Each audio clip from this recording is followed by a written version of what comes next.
tabaraka wa ta'ala a certes créé des anges, et parmi ces anges, il a choisi une catégorie ici d'élus. Et parmi eux, il y a Jibril alayhi salam, l'ange Gabriel. L'ange Gabriel alayhi salatu wassalam est apparu pour rencontrer la meilleure des créatures sur la surface de la terre, celui qui a été choisi par tous les autres ou parmi tous les autres prophètes et envoyés, Muhammad ibn Abdillah alayhi salatu wassalam. À quel endroit? Eh bien, c'est dans cet endroit précisément. Alors cet endroit, on l'appelle Gharu Hira.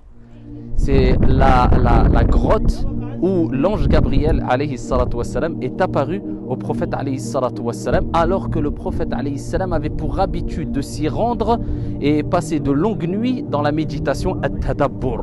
Alors il ne relève pas du tout de la sunna du prophète ou des compagnons radiyallahu anhum wa ardahum que de monter jusqu'au sommet afin d'espérer une récompense particulière. Par contre, nous allons le faire par curiosité pour faire vivre ce moment-là et voyager à travers l'histoire et voir aussi qu'est-ce qui se passe en haut, Inch'Allah tabaraka wa ta'ala, tout en sachant que cette montagne, eh bien, sa hauteur correspond à approximativement 280 mètres et la superficie approximativement 5 km². Et cette montagne se situe approximativement à 4 km de la mosquée sacrée qui se dirige, et vous voyez les habitations ici, qui se dirigent ou qui se situent vers là.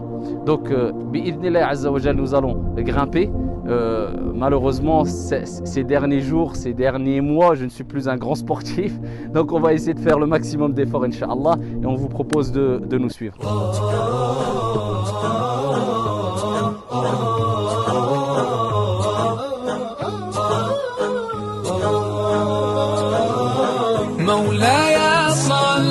وسلم دائما أبدا على حبيبك خير الخلق كلهم مولاي صل وسلم دائما أبدا على حبيبك خير الخلق كلهم يا رب صل عليه يا رب صل عليه يا رب صلى الله عليه وسلم صلوات الله عليه الله الله يا رسول الله يا رسول الله الله الله البدر كطلعته وجه جميل والشمس كبسمته ظل ظليل هو عبد الله سيد الخلق Eux, ils font pas le ramadan, ça c'est sûr. Sachant que le prophète alayhi salam n'avait pas les escaliers, hein. Donc vous voyez, c'était vraiment la montagne à son époque. Et ce qui est sûr, c'est que alayhi salatu wassalam était loin de la paresse et de la fainéantise.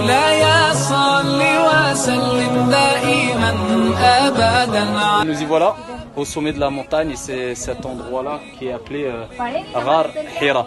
Alors quand on dit Ghar, on ne parle pas de Kahf. Ghar, c'est une grotte. Kahf, c'est plus une caverne. Alors Ghar est appelé Ghar, grotte, tout simplement parce que c'est assez étroit.